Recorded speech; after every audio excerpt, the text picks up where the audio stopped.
Hello बच्चों, good afternoon.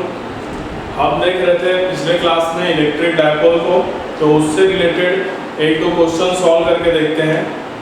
Clear है? तो एक बार मैं रिवाइज करवा देता हूँ इलेक्ट्रिक डायपोल को, क्या क्या चीज़ें आपको याद रखना है। तो सबसे पहले इलेक्ट्रिक डायपोल में आपको क्या याद रखना है, ये इलेक्ट्रिक डायपोल है तो इसके सेंटर से r डिस्टेंस पर, यहाँ पर एक्सियल पोजीशन पर जो इलेक्ट्रिक फील्ड होता है E एक्सिस, ये कितना होता है 2kp बाई r क्यूब।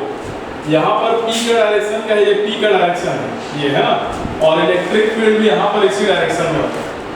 तो ये आपको याद रखना है। सेकंड आपको याद रखना है, अगर हम परपेंडिकुलर बाइसेक्टर पर जाते हैं यहाँ पर, तो यहाँ पर इलेक्ट्रिक फील्ड इधर आता था, कितना आता था kp by r cube. Clear है? यहाँ पर देखेंगे तो 2kp बाई r क्यूब, अगर आप यहाँ देखोगे तो क्या आ जाएगा kp by r cube. Clear है? और हमने एक जनरल पॉइंट देखा था, यहाँ कहीं पर अगर हम लोग देखें इस जगह पर, यहाँ से थीटा एंगल पर r डिस्टेंस पर, है ना, तो यहाँ पर इलेक्ट्रिक फील्ड क्या आया था जनरल पॉइंट पर kp by r cube under root 3 cos square theta plus 1। ये तीनों चीज आपको आना चाहिए, आपको याद होना चाहिए। क्लियर है बच्चों? इसके अलावा अगर हम इस इलेक्ट्रिक डायपोल को यूनिफॉर्म इलेक्ट्रिक फील्ड में रखते हैं, ये सपोज करो यूनिफॉर्म इलेक्ट्रिक फील्ड है E, यहाँ पर एक इलेक्ट्रिक डायपोल को रखा है, इसका डिस्टेंस 2L है। तो इस इलेक्ट्रिक डायपोल का जो टॉर्क होता है, टॉर्क का फॉर्मूला क्या था PE sin थीटा।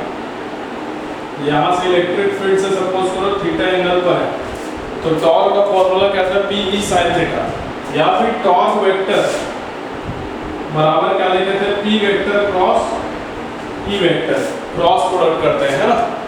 तो आप ऐसे निकाल सकते थे टॉर्क को, और जो पोटेंशियल एनर्जी था U, ये टॉर्क है, और पोटेंशियल एनर्जी जो होता है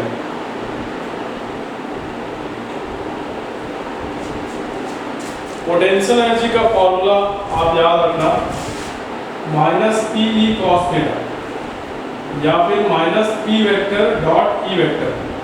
डॉट प्रोडक्ट होता है, ये डॉट प्रोडक्ट होता है, ये क्रॉस प्रोडक्ट होता है। डॉट प्रोडक्ट और क्रॉस प्रोडक्ट आपको आना चाहिए, ठीक है। तो इसमें ध्यान अगर आप देंगे, जो पोटेंशियल एनर्जी है, पोटेंशियल एनर्जी मिनिमम कब होगा, पोटेंशियल एनर्जी मिनिमम कब होगा when theta is equal to कितना रखें हम लोग 0 डिग्री रखें। तो theta is equal to 0 degree, मतलब ये हमारा इलेक्ट्रिक फील्ड है और हमारा जो डायपोल है वो ऐसा है ना। तो इस केस में U क्या होता है मिनिमम, कितना होता है माइनस PE। ठीक, यहीं पर मैक्सिमम कब होगा, तो जब थीटा बराबर 180 डिग्री हो। अगर 180 डिग्री पर रखोगे तो U हमें मैक्सिमम मिलेगा। तो ये इलेक्ट्रिक फील्ड है, और हम यहाँ पर रखते हैं इधर माइनस Q चार्ज और इधर प्लस Q चार्ज, ये रखेंगे। ये पहले ये था ना, तो ये 180 डिग्री रोटेट हो गया। थीटा यहाँ पर कितना है 180 डिग्री, तो 180 डिग्री वाले केस में U हमें मैक्सिमम मिलता है, और कितना मिलता है PE मिलता है। U मैक्सिमम मिलता है, कितना मिलता है PE। तो ये हमारा मैक्सिमम पोटेंशियल एनर्जी है। और 0 कब मिलेगा, जब थीटा बराबर 90 डिग्री हो। तो थीटा अगर 90 डिग्री के बराबर है तो उस केस में U कितना हो जाएगा 0। तो cos 90 की वैल्यू क्या हो जाएगा 0 हो जाएगा। क्लियर है? तो इस वाले केस को जब पोटेंशियल एनर्जी मिनिमम होता है तो इसको हम बोलते हैं स्टेबल इक्विलिब्रियम।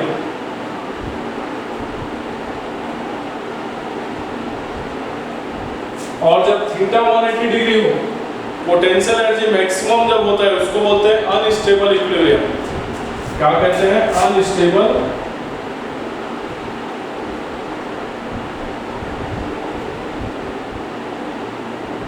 इक्विलिब्रियम।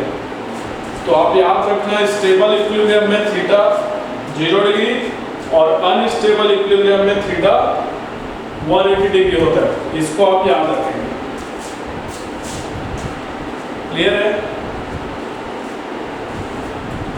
और एक चीज आपको और याद रखना था, वर्क डन। वर्क डन क्या होता था? वर्क डन इन रोटेटिंग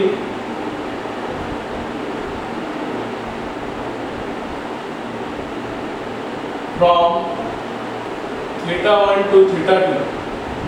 तो वर्क आता था हमारा PE cos θ1 माइनस cos θ2, ये वर्क आता है। इससे भी क्वेश्चन आता है। इतना चीज आपको याद होना चाहिए, तो आप इसको नोट कर लीजिए जल्दी से, फिर क्वेश्चन देखेंगे।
नोट कर लीजिए।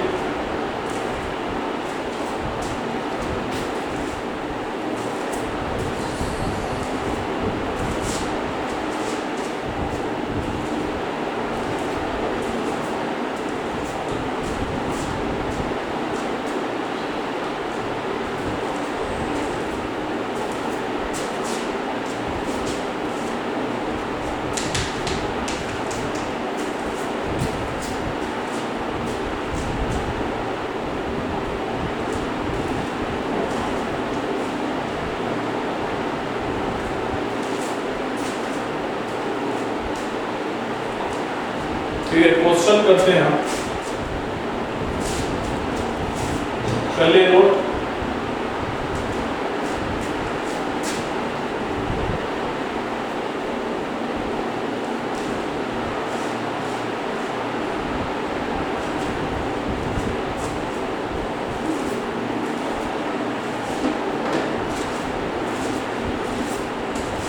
देखो एक यूनिफॉर्म इलेक्ट्रिक फील्ड है E, एक यूनिफॉर्म इलेक्ट्रिक फील्ड है E। यहाँ पर एक इलेक्ट्रिक डायपोल है, ये इलेक्ट्रिक डायपोल दिया गया, इसका जो डायपोल मोमेंट दिया गया वो P दिया गया। यहाँ पर हमें P दिया गया है। P क्या दिया गया है? Dipole moment. हमें क्वेश्चन पूछा गया है कि इस इलेक्ट्रिक डायपोल को स्टेबल इक्विलिब्रियम से अनस्टेबल इक्विलिब्रियम तक रोटेट करने में कितना वर्क डन होगा। तो calculate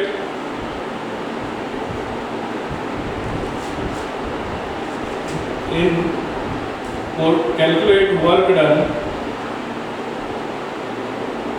in rotating the electric dipole from stable equilibrium to unstable equilibrium।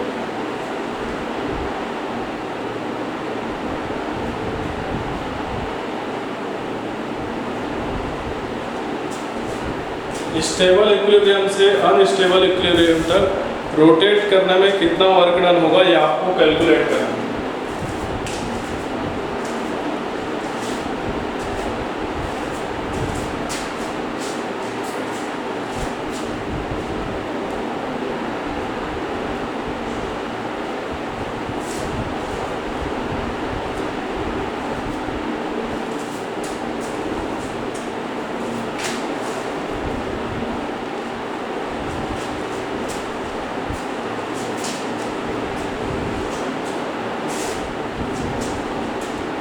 देखो एक इलेक्ट्रिक डायपोल है जो कि यूनिफॉर्म इलेक्ट्रिक फील्ड में रखा हुआ है।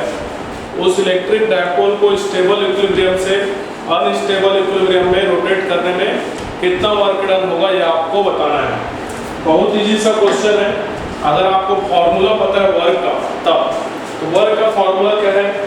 वर्क का फॉर्मूला है PE और ब्रैकेट में cos θ1 माइनस cos θ2। क्लियर है? स्टेबल इक्विलिब्रियम में क्या होता है? θ0। तो फॉर स्टेबल इक्विलिब्रियम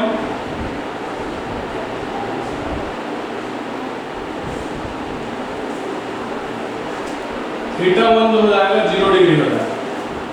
और अनस्टेबल इक्विलिब्रियम के लिए फॉर अनस्टेबल इक्विलिब्रियम θ2 जो है ये आ जाएगा 180 डिग्री। स्टेबल इक्विलिब्रियम कब मिलता है? जब थीटा हो 0 डिग्री। और अनस्टेबल कब मिलेगा? जब थीटा हो 180 डिग्री। तो यहाँ पर आप वर्क का फॉर्मूला है, इसमें रख देंगे P की जगह हमें P ही रखना है और E की जगह E ही रखना है।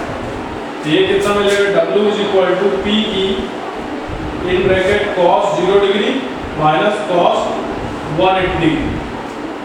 तो ये कितना आ जाएगा? PE cos 0 का वैल्यू कितना होगा?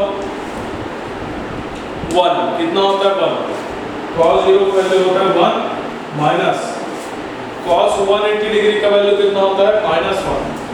ये -1। ये कितना आ जाएगा? PE 1 और ये माइनस माइनस प्लस 1 हो जाएगा। तो PE 1 + 1। तो 1 + 1 कितना होता है? 2। तो 2PE वर्ग डन आ जाएगा 2PE। क्लियर है बच्चों? नोट कर लीजिए।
अगर आपको ये क्वेश्चन समझ में आया है तो इसी तरीके का एक और क्वेश्चन करेंगे।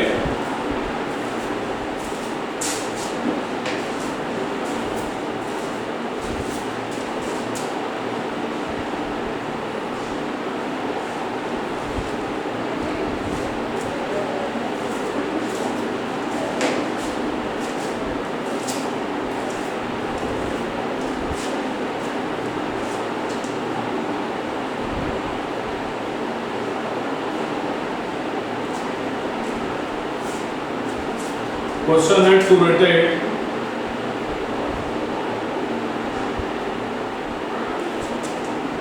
electric dipole from 0 degree to 60 degree. Required work is W. Find torque in this situation.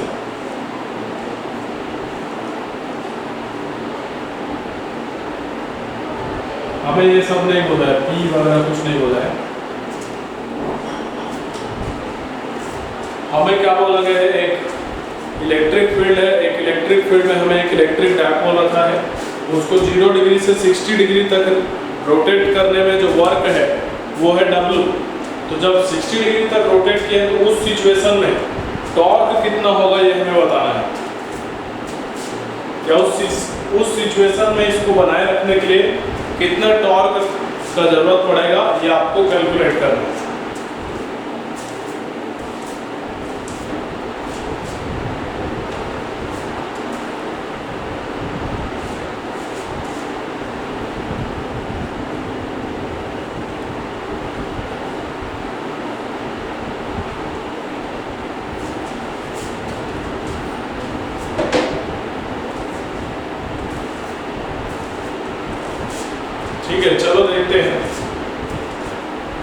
Work का फॉर्मूला क्या हो जाएगा, work is equal to PE cos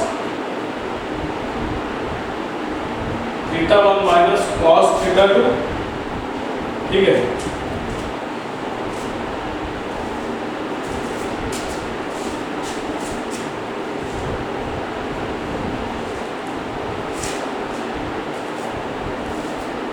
इस पे रख के सॉल्व कीजिए, इसको ट्राई कीजिए जल्दी से।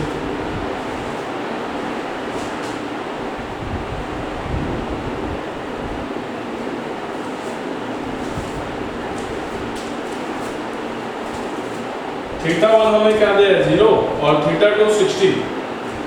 यहाँ पर थीटा 1 रखो 0 डिग्री और थीटा 2 रखो 60 डिग्री। तो W हमें क्या मिलेगा, PE cos 0 degree minus cos 60 degree. तो ये हमें क्या मिल जाएगा, PE cos 0 का वैल्यू 1 माइनस cos 60 का वैल्यू 1/2।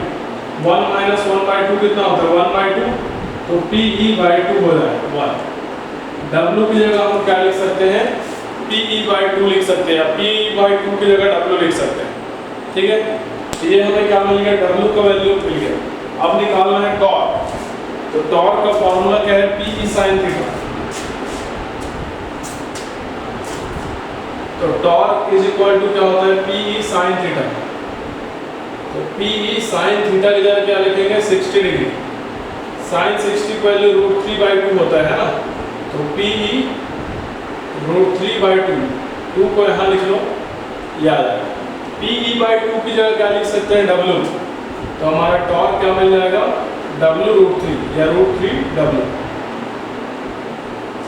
यहाँ पर बेसिकली जो टॉर्क था ना, टॉर्क को हमें W के फॉर्म में लिखना था। टॉर्क को किसके फॉर्म में लिखना था, W के फॉर्म में। हमें इस क्वेश्चन में इलेक्ट्रिक फील्ड और P डायपोल मोमेंट के बारे में जानकारी नहीं दिया गया था, तो आंसर हमें किसके फॉर्म में लाना था, गिवन क्या था वर्क डन W, तो उसी के फॉर्म में हमें क्या लाना था, आंसर लेके आना था। आई होप क्लियर है, नोट कर लीजिए, फिर एक क्वेश्चन और देखेंगे।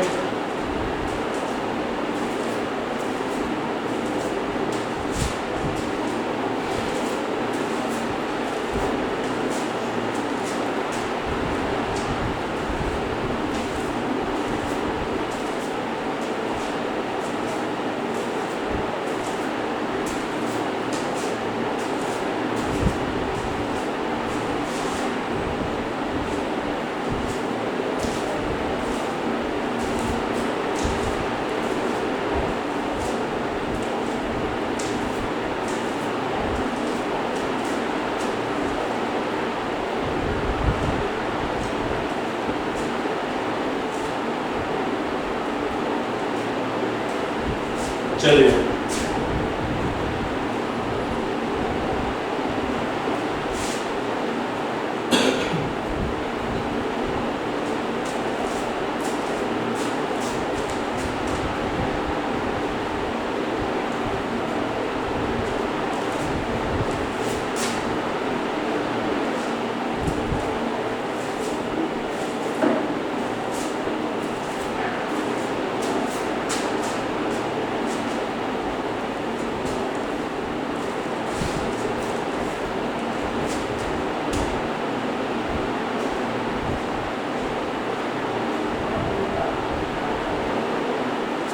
देखो, एक इलेक्ट्रिक डायपोल दिया गया है।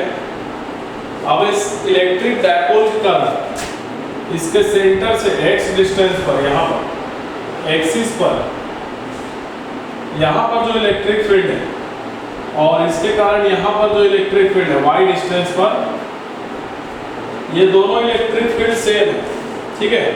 यहाँ पर इलेक्ट्रिक फील्ड मान लेते हैं E1 और यहाँ पर इलेक्ट्रिक फील्ड मान लेते हैं E2। क्वेश्चन में दिया गया है, सपोज करें E1 बराबर E2 दिया गया है, तो क्वेश्चन में पूछा गया है दोनों का मैग्नीट्यूड बराबर है ना, तो क्वेश्चन में बोला गया है find relation between x and y। x और y के बीच में क्या रिलेशन होगा ये आपको बताना है। इसके एक्सियल पोजीशन पर x डिस्टेंस पर इलेक्ट्रिक फील्ड है E1 और यहाँ से y डिस्टेंस पर इलेक्ट्रिक फील्ड है E2, दोनों का मैग्नीट्यूड सेम है, E1 बराबर E2। तो हमें क्या बताना है, x और y में रिलेशन बताना है। चलिए सॉल्व कीजिए। देखो कैसे सॉल्व करेंगे। E1 और E2 बराबर है, एक्सियल पोजीशन पर इलेक्ट्रिक फील्ड कितना होता है, तो E1 बराबर E2 करते हैं। एक्सियल पोजीशन पर इलेक्ट्रिक फील्ड कितना होता है, 2kp/r3। तो यहाँ पर 2kp और r की जगह कितना आ जाएगा, x आ जाएगा ना, तो x की पावर 3 आ जाएगा बराबर E2। यहाँ पर क्या होता है इलेक्ट्रिक फील्ड kp/r3, तो kp r की जगह कितना है y, तो y की पावर 3। क्लियर है, यहाँ से हमें रिलेशन मिल जाएगा। तो यहाँ से अगर आप देखोगे तो kp से kp कैंसिल, क्या मिलेगा, 2/x³ = 1/y³। क्लियर है, इनटू कर देते हैं तो 2y³ = x की पावर 3 आ जाएगा। ये रिलेशन है दोनों।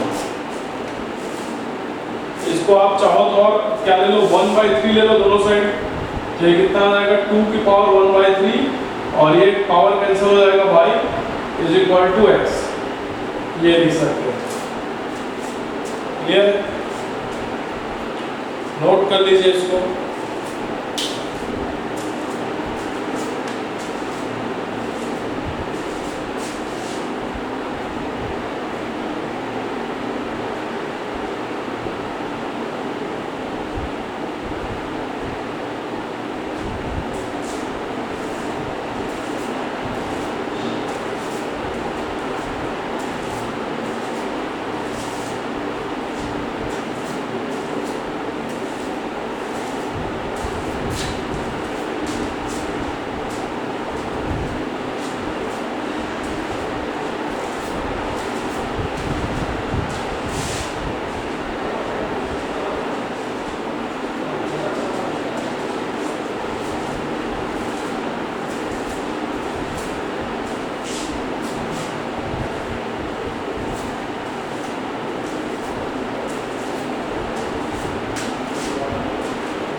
चलिए अगला क्वेश्चन देखते हैं।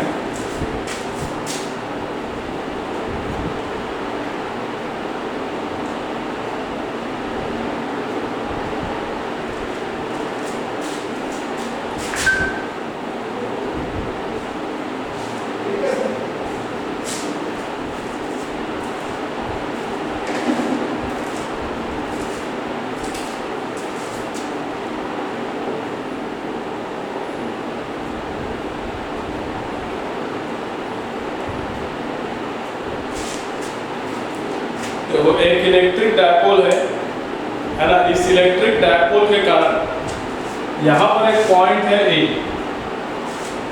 क्लियर है, इस पॉइंट पर जो इलेक्ट्रिक फील्ड है हमें बताना है उसका वो कितना डिग्री रोटेट होगा अगर हम इस इलेक्ट्रिक डायपोल को एंटी क्लॉकवाइज 90 डिग्री रोटेट करें।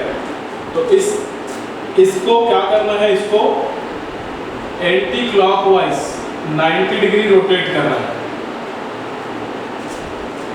इस इलेक्ट्रिक डायपोल को एंटी क्लॉकवाइज 90 डिग्री रोटेट करने पर पॉइंट ए पर जो इलेक्ट्रिक फील्ड है वो कितना रोटेट होगा ये आपको बताना है। ठीक है, rotation in electric field at point O determine. चलो ऑप्शन दे देता हूँ। पहला ऑप्शन 90 डिग्री एंटी क्लॉकवाइज, दूसरा ऑप्शन 90 डिग्री क्लॉकवाइज, तीसरा option anti clockwise 180 degree anti clockwise और चौथा ऑप्शन है 180 डिग्री क्लॉकवाइज।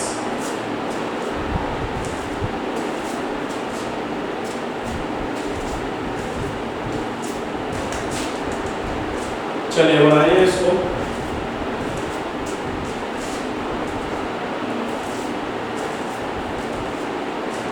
देखो एक इलेक्ट्रिक डायपोल है, उस इलेक्ट्रिक डायपोल को हम लोग 90 डिग्री से एंटी क्लॉकवाइज रोटेट कर रहे हैं। तो इसकी वजह से यहाँ पर जो इलेक्ट्रिक फील्ड है ए पॉइंट पर वो कितना रोटेट होगा वो हमें कैलकुलेट करना है। किधर रोटेट होगा ये बताना है, क्लॉकवाइज कि एंटी क्लॉकवाइज, कितना डिग्री रोटेट हो रहा है ये बताना है, और क्लॉकवाइज रोटेट हो रहा है कि एंटी क्लॉकवाइज से भी बताना है। चलिए बताइए।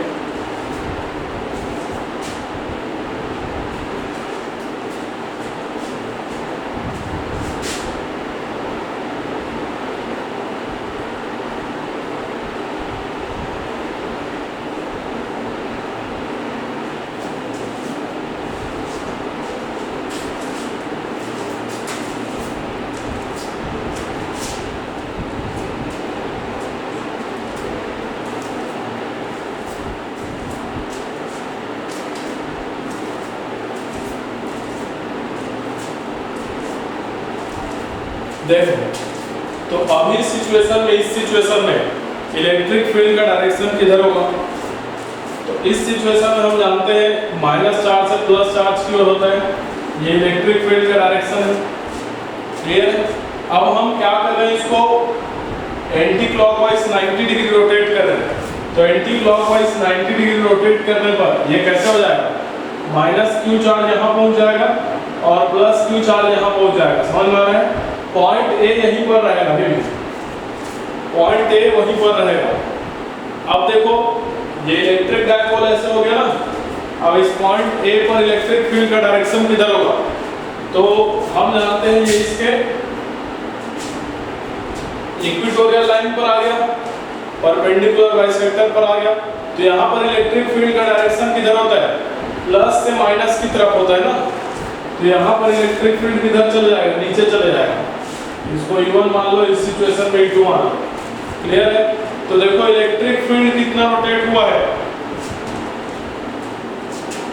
तो पहले इधर था, अब कितना किधर चले गया, नीचे। तो कितना रोटेट हुआ है, 90 डिग्री। 90 डिग्री कितना, किधर, क्लॉकवाइज। तो इसका आंसर क्या हो जाएगा, बी, 90 डिग्री क्लॉकवाइज रोटेट हुआ है। नोट कर लीजिए, अच्छा क्वेश्चन था ये।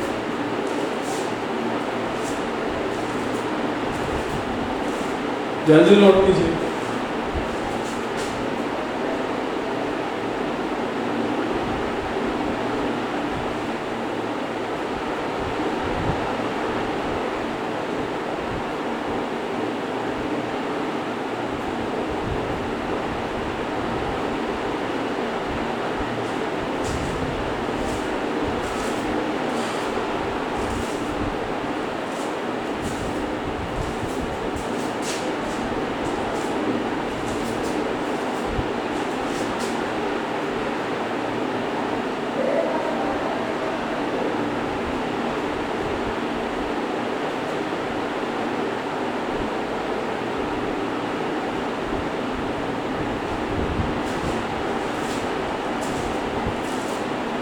तो आप और क्वेश्चन बनाइएगा इलेक्ट्रिक डायपोल पर बेस्ड।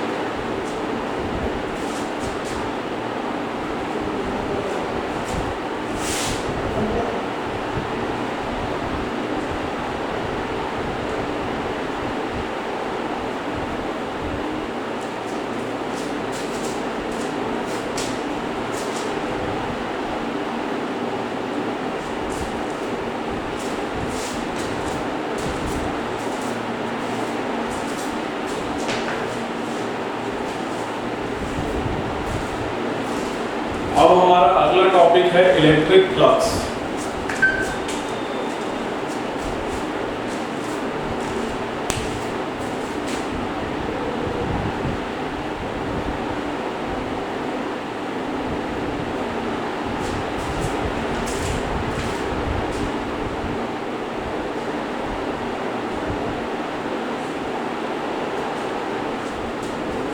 इलेक्ट्रिक फ्लक्स को हम फाई से डिनोट करते हैं। इलेक्ट्रिक फ्लक्स को हम किससे डिनोट करते हैं, फाई से। इलेक्ट्रिक फ्लक्स क्या होता है याद रखना, एक टर्म में अगर इसको डिफाइन किया जाए तो फ्लक्स जो होता है ये होता है परपेंडिकुलर फ्लो। ठीक है, ये फ्लक्स क्या होता है, किसी एरिया से परपेंडिकुलर पास होने वाले इलेक्ट्रिक फील्ड लाइंस होते हैं, ठीक है। तो इसको हम ऐसे डिफाइन करते हैं, number of field lines passing perpendicular through an area. किसी एरिया से परपेंडिकुलर पास होने वाले फील्ड लाइन को हम क्या बोलते हैं, फ्लक्स कहते हैं। क्लियर है। सपोज करो ये एक इलेक्ट्रिक फील्ड है और इस इलेक्ट्रिक फील्ड में एक सरफेस रखा है इस तरीके से, और इसका एरिया वेक्टर दिया गया है डी। ये इलेक्ट्रिक फील्ड से एंगल बना रहे हैं थीटा। यहाँ पर एक एरिया दिया गया है, एरिया जो है उसका एरिया वेक्टर दिया गया है डी, जो कि इलेक्ट्रिक फील्ड से एंगल बना रहा है थीटा। तो यहाँ पर जो इसके कारण ये छोटा सा एरिया है, इसके कारण जो फ्लक्स लिखेंगे तो डी फाई जो लिखेंगे ये लिखेंगे हम ई vector dot D A vector, या फिर इसको लिख सकते हैं E D A cos theta. Theta क्या होगा, एरिया वेक्टर डी ए और इलेक्ट्रिक फील्ड के बीच का एंगल है, तो ये हमारा क्या मिल जाएगा, डी फाई मिल जाएगा। क्लियर है। इसी तरीके से अगर हमें फ्लक्स निकालना है, कंप्लीट फाई निकालना है, तो क्या करना पड़ेगा, हमें डी फाई का इंटीग्रेशन करना पड़ेगा। कंप्लीट फ्लक्स निकालना है, क्या करना पड़ेगा, डी फाई का इंटीग्रेशन करना पड़ेगा, ठीक। या फिर फ्लक्स बराबर आप लिख सकते हो phi is equal to E vector dot A vector, या ई ए कॉस थीटा लिख सकते हो। ये फ्लक्स है, यहां तक नोट कर लीजिए। तो फ्लक्स का आपको फॉर्मूला याद रखना है ई ए कॉस थीटा। थीटा क्या होता है, इलेक्ट्रिक फील्ड और एरिया के बीच का एंगल, ठीक है।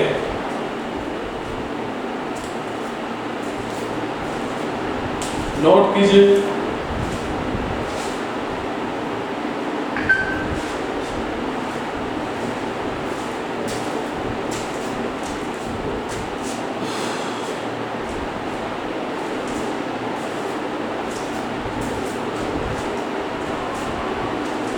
यहां पर हमें एरिया को समझना है। सबसे पहले हम एरिया को अभी तक एज अ स्केलर समझते थे, है ना, लेकिन अब हम देखेंगे एरिया एक वेक्टर क्वांटिटी होता है, उसका डायरेक्शन भी हम समझेंगे अभी। ये नोट कर लीजिए, एरिया का डायरेक्शन कैसे देखते हैं वो समझेंगे।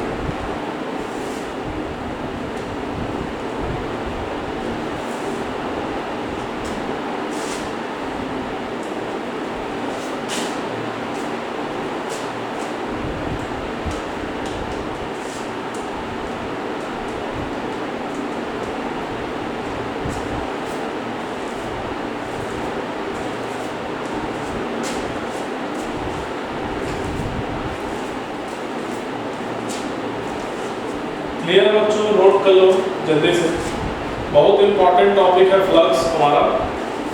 हाई से नोट करते हैं, आप याद रखना ई ए कॉस थीटा फ्लक्स बराबर। चलिए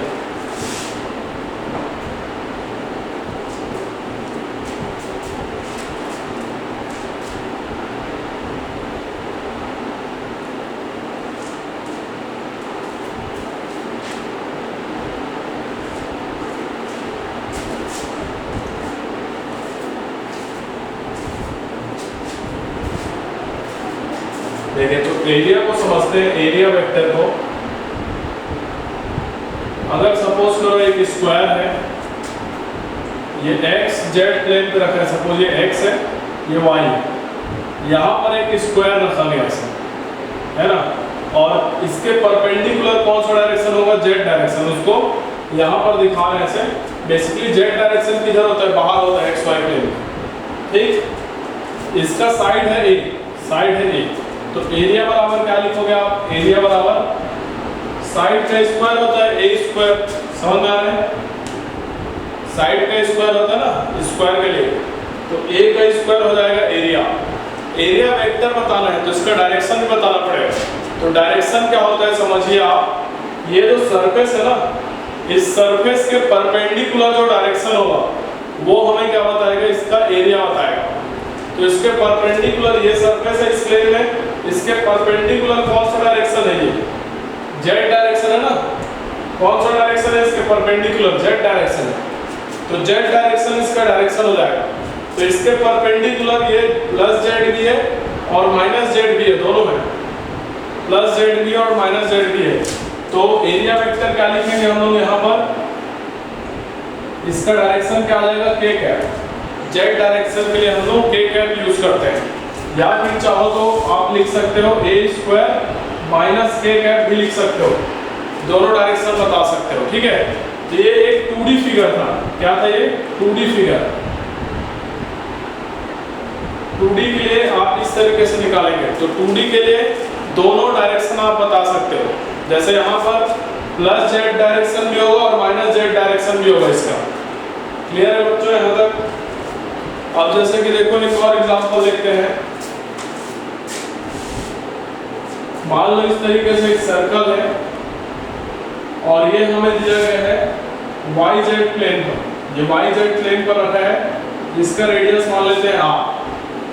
तो इसका एरिया वेक्टर बताना है। तो एरिया वेक्टर क्या होगा बच्चों, यहाँ पर ये कौन सा प्लेन में है, YZ प्लेन में है। तो YZ के परपेंडिकुलर कौन सा डायरेक्शन होता है, x डायरेक्शन होता है। तो इसका डायरेक्शन क्या हो जाएगा, x डायरेक्शन या फिर minus x direction.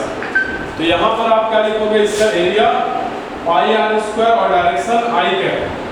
x direction किससे रिप्रेजेंट होता है, i कैप से, या फिर pi r square minus i cap से, pi r square i cap से या फिर pi r square minus i cap से ये रिप्रेजेंट होगा।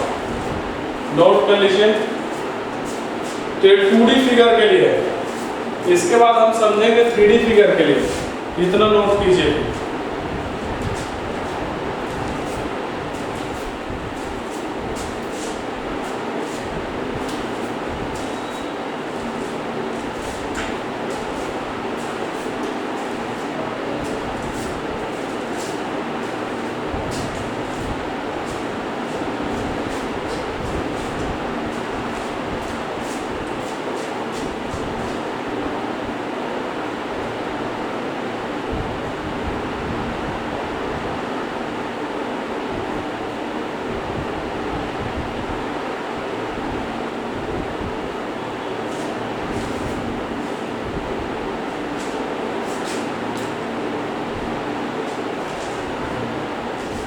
हो गया नोट। 3D फिगर के लिए देखते हैं हम एरिया वेक्टर।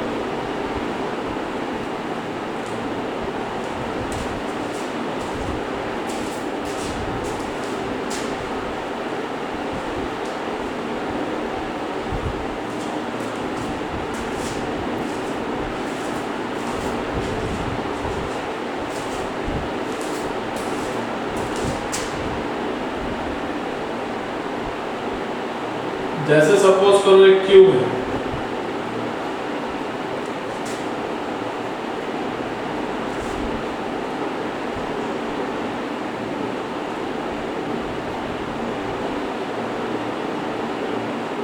क्यूब है ना। तो क्यूब में कितने फेस होते हैं, 6 फेस होते हैं। क्लियर है। तो इन सभी फेसेस का एरिया जो होगा, एरिया, तो उसका एरिया वेक्टर कैसे होगा इसको समझते हैं। तो ये पहला फेस है ना, ये पहला फेस देखो क्यूब कैसे है, ये आमने सामने के 2 फेस हैं, ऊपर नीचे के 2 फेस हैं और इधर आमने सामने के 2 फेस हैं, है ना। सभी फेस इक्वल होंगे। तो यहाँ पर क्यूब में टोटल 6 फेसेस हैं। तो पहला वाला अगर फेस देखें, ये वाला फेस पहला वाला, तो इस फेस को अगर देखोगे तो इसके परपेंडिकुलर कौन सा डायरेक्शन है इस फेस का, एक तो ये डायरेक्शन होगा और इसके इधर वाला डायरेक्शन होगा, 2 डायरेक्शन होगा, एक ये वाला और एक ये वाला। लेकिन हमें कंसीडर वही करना है जो इस बॉडी के बाहर हो, अंदर ना है, इसके इस डायग्राम के अंदर नहीं आना चाहिए, जो बाहर जा रहा है उसी को कंसीडर करना है। तो पहला वाला जो सरफेस है उसके लिए एरिया वेक्टर आप इसको कंसीडर करोगे, इधर ये होगा इसका एरिया वेक्टर। समझ में आ रहा है, ये होगा। क्लियर है बच्चों? सिमिलरली अगर आप इस सामने वाले फेस को कंसीडर करोगे इसको, तो इसके लिए एरिया वेक्टर किधर होगा? इधर होगा। जो इसके फिगर के अंदर आ रहा होगा उसको कंसीडर नहीं करना है। समझ में आ रहा है? तो यहाँ पर ओनली वन डायरेक्शन, एक ही डायरेक्शन होगा, एक ही डायरेक्शन को कंसीडर करना है। नीचे वाले को अगर देखेंगे, नीचे वाले फेस को, तो ये नीचे भी जाएगा, ये ऊपर भी जाएगा। तो ऊपर वाले कंसीडर नहीं करना है क्योंकि इस फिगर के अंदर आ जाएगा। नीचे वाले को कंसीडर करोगे आप, तो नीचे वाला ये आ जाएगा एरिया वेक्टर यहाँ। क्लियर है बच्चों? सिमिलरली ऊपर के लिए अगर आप देखोगे तो ऊपर के लिए ऊपर चले जाएगा, ये वाला डायरेक्शन है, ये एरिया वेक्टर में जाएगा। समझ में आ रहा है? ऐसी जो सामने वाला फेस है इधर वाला, इसके लिए एरिया वेक्टर इधर हो जाएगा, सामने की साइड। और जो पीछे की साइड है, पीछे वाले के लिए पीछे की साइड हो जाएगा। क्लियर है? उसको यहाँ पर नहीं दिखा सकते। सामने वाले के लिए आगे की तरफ होगा और इसके पीछे वाले के लिए पीछे की तरफ होगा। समझ में आ रहा है? टोटल 6 फेस होते हैं, सभी का डायरेक्शन आप विजुलाइज कर सकते हो। तो ये क्यूब के कारण था। यहीं पर अगर सिलेंडर होता, सपोज करो ये सिलेंडर होता,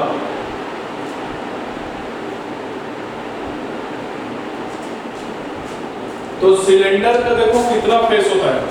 सिलेंडर 3 सरफेस होता है। यहाँ सिलेंडर में 3 सरफेस होते हैं। पहला ये वाला सरफेस, दूसरा सिमिलर ये वाला, और ये तीसरा जो कर्व सरफेस होता है। समझ में आ रहा है? ये ऊपर वाला सर्कल के जैसा या डिस्क मान लो, जो भी मानना है, ये क्रॉस सेक्शनल एरिया जैसा जो एरिया है, नीचे भी सेम है ना, और एक पूरा राउंड फिगर है ना। तो 3 सरफेस होते हैं इसमें। तो पहला वाला सरफेस के लिए एरिया वेक्टर किधर होगा? तो इस सरफेस के लिए एरिया वेक्टर होगा ऊपर की डायरेक्शन में। क्लियर है बच्चों? और नीचे वाले सरफेस के लिए एरिया वेक्टर होगा नीचे की डायरेक्शन में। और जो कर्व सरफेस है उसके हर पॉइंट पर किधर होगा? उसके परपेंडिकुलर। तो जैसे यहाँ पर देख रहे हो तो इसके परपेंडिकुलर, ये यहाँ पर देख रहे हो तो इसके परपेंडिकुलर इधर, ठीक। तो ये एरिया वेक्टर हो जाएगा। तो आप देख सकते हो इस तरीके से एरिया निकाल के। क्लियर है? जैसे यहीं पर अगर एक स्फीयर होता, सपोज करो यहाँ पर एक स्फीयर ऐसे, तो इस स्फीयर के कारण इसके परपेंडिकुलर होगा सब जगह ऐसे।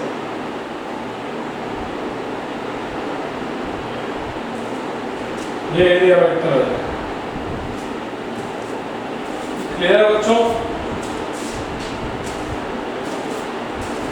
नोट कर लीजिए। इसका जरूरत पड़ेगा जब हम लोग फ्लक्स निकालेंगे। तो जब फ्लक्स निकालते हैं तो हमें एरिया वेक्टर का भी जरूरत पड़ता है, क्योंकि फ्लक्स का फॉर्मूला क्या है? ई वेक्टर डॉट ए वेक्टर या फिर ई ए कॉस थीटा।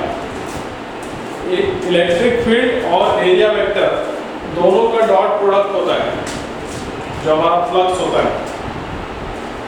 नोट कीजिए जल्दी से।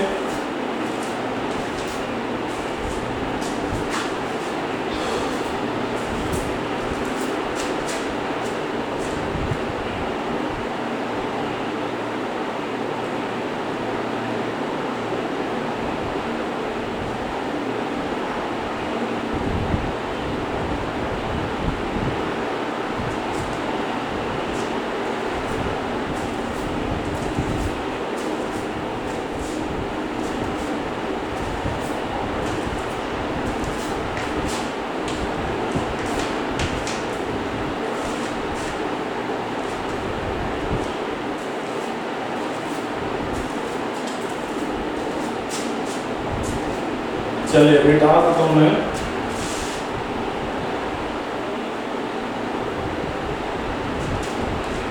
चलिए एक क्वेश्चन करते हैं।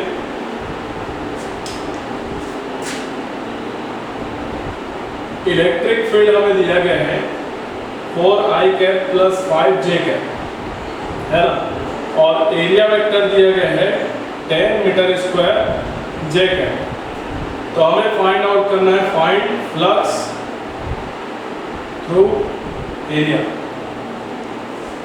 ये जो एरिया गिवन है ना, इस एरिया से कितना फ्लक्स पास हुआ ये हमें बताना है, फ्लक्स निकालना है। एरिया दिया गया है, इलेक्ट्रिक फील्ड दिया गया है, फ्लक्स कैलकुलेट करना है।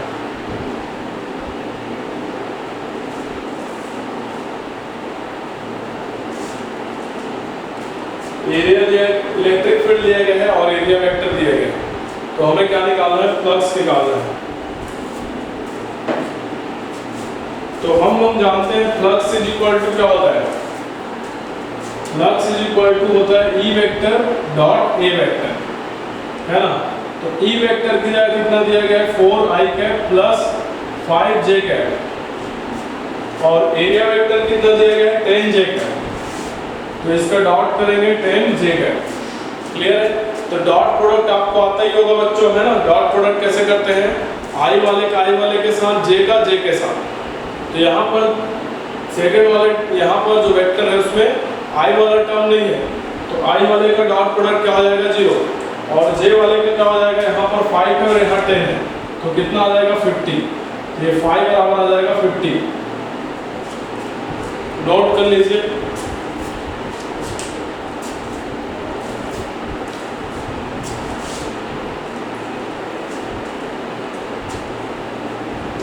आई होप आप लोगों को समझ में आया होगा आज हमने जो सीखा है।